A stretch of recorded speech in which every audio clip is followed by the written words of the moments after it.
Assalamualaikum warahmatullahi wabarakatuh. Alhamdulillah wassalatu wassalamu ala Rasulillah wa ala alihi washabihi wa mawalah. Ba'd.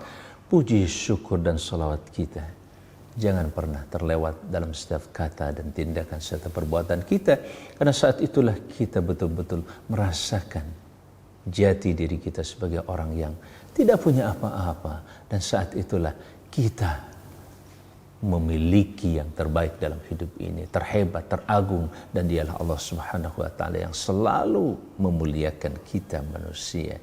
Bahkan sebesar apapun dosa dan kesalahan, Dia tetap rahmati, sayangi kita. Allahu akbar. Wa ibadur rahman, itulah hamba-hamba Allah yang selalu dimuliakan Allah Subhanahu wa taala. Namun tentunya kita berusaha terus menjaga status dan kedudukan sebagai hamba Allah Subhanahu wa taala ini. Dan status hamba Allah adalah status yang tidak ada tandingannya. Sebab yang namanya manusia itu pasti jadi hamba. Kalau bukan hamba dirinya, hamba orang lain, hamba benda, hamba harta, semuanya sudah pasti memiliki keterbatasan, bahkan diliput keterbatasan demi keterbatasan dan kelemahan demi kelemahan.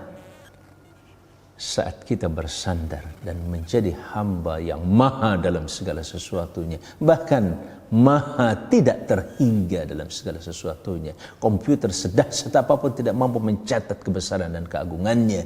Bahkan lautan pun andaikan ditambah menjadi 7 lautan kembali untuk mencatat ilmu Allah, kebesaran keagungan Allah, tidak akan mampu, kecuali mungkin hanya sebesar atau setetes air yang menetes dari jarum yang kita celupkan. Sebesar apapun jarum itu kita celupkan, kita angkat, tetesan itulah yang menggambarkan ilmu yang dapat diraih oleh manusia dalam bentuk 7 lautan tinta. Tidak akan berkurang sedikit pun. Kita menjadi hambanya. Allahu Akbar. Dan proses menjadi hamba ini pula yang terus oleh Allah pula, karena Allah tahu bahwa kita sangat membutuhkan. Antumul fuqara, kata Allah, kalian ini orang-orang fakir, kalian ini orang-orang miskin, kalian itu adalah orang-orang yang membutuhkan. Membutuhkan siapa? Di sini yang paling penting, jangan salah kita mengalokasikan kebutuhan kita. Kebutuhan dahsyat kita hanyalah kepada yang maha dalam segala sesuatunya, maha hebat, maha kuasa, maha raja, maha menciptakan, maha menghadirkan, maha kasih dan sayang. Dan itu hanya ada pada Allah Subhanahu wa taala. Proses inilah yang kemudian Allah sediakan untuk kita dalam bentuk kita berkomunikasi dengannya melalui apa? Zikrullah. Apa yang kita perlukan dalam hidup? Channel ini berusaha untuk terus menghadirkan inspirasi dan kontribusi. Itu pun tidak bisa kita dapatkan kecuali melalui zikrullah, yang kita fahami secara komprehensif, menyeluruh. Zikir dengan lisan bil janan, bil lisan dengan lisan. Kemudian zikir bil janani dengan hati nurani. Yakin penuh harap kepadanya. Bahkan harapan bertemu dengannya, dengan Allah Subhanahu wa taala.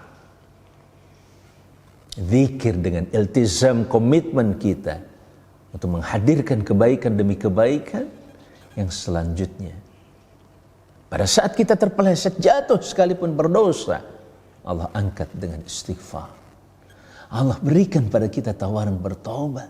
Tubu ilallah, balik pada Allah Subhanahu wa taala. Sepanjang ruh kita belum ada di kerongkongan, kesempatan yang begitu panjang, hanya beberapa detik, beberapa menit, saat ruh kita di tenggorokan juga tidak bertobat kepadanya, maka pada saat itu Allah tutup. Semoga Allah melindungi kita dan Allah menjauhkan daripada su'ul khatimah, buruknya akhir kehidupan ini, dan menganugerahi kita dengan Allah. Bahkan Nabi Allah Muhammad SAW yang kita bisa baca sukses story-nya dalam sirah nabawiyah, sejarah Nabi, bahkan dalam pengakuan berbagai ilmuwan di dunia ini, yang menempatkan Nabi adalah sebagai tokoh paling berpengaruh, paling hebat, paling dahsyat, pemimpin yang tertinggi di dunia ini dari 100 paling tidak. Bahkan tentu di bawah 100 ini akan ada ribuan lagi, mungkin ratusan ribu. Tetap Nabi Allah Muhammad SAW yang pertama. Bagaimana beliau mencapai maqamam mahmudah,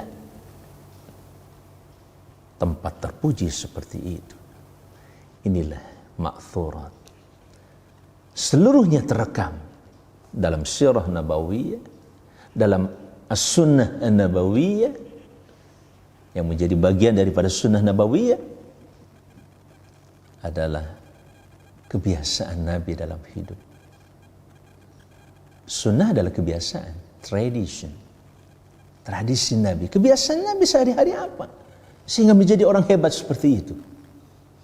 Kebiasaan Nabi setiap pagi maupun sore adalah selalu komitmen dengan membaca doa-doa, zikir-zikir yang pada akhirnya membentuk karakter yang kokoh, kuat, hebat. Paling tidak di pagi dan sore hari selalu terjaga. Karena beliau sangat-sangat komitmen dengan salah satu firman Allah Subhanahu wa taala yang memerintahkan beliau untuk menjaga dirinya, mengendalikan dirinya. Wasbir nafsaka ma'al ladzina yad'una rabbahum bil ghadati wal 'ashyi yuriduna wajha. Kendalikan jiwamu, dirimu hai Muhammad, untuk selalu bersama dengan orang-orang yang berdoa kepada Rabb mereka, orang-orang yang terdahulu sebelum beliau, para nabi dan para rasul, Adam alaihissalam, Nabi Nuh, Idris, Ibrahim alaihissalam, Nabi Allah Yusuf, Musa, dan seterusnya sampai Nabi Allah Isa. Seluruhnya melakukan hal itu. Bergabunglah bersama dengan mereka. Dan kita hari ini ya bergabung dengan mereka yang selalu berdoa kepada Rabb mereka di pagi hari dan sore hari.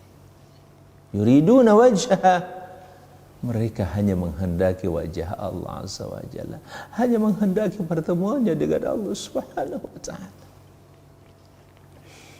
Hamba-hamba Allah tetaplah di channel ini, channel inspirasi dan kontribusi, untuk terus kita menggali inspirasi. Kita tidak punya, tetapi kita sangat meyakini kebesaran dan keagungan yang Maha menciptakan kita. Mintalah kepadanya dengan zikrullah ini agar kita terus bisa dan terus mampu berkontribusi, mengembangkan dan menyempurnakan kontribusi kita, pikiran, kerja, apapun. Video sederhana ini mudah-mudahan menjadi kontribusi diri orang di sekitar kita, bahkan bangsa dan yang kita cintai ini. Assalamualaikum warahmatullahi wabarakatuh.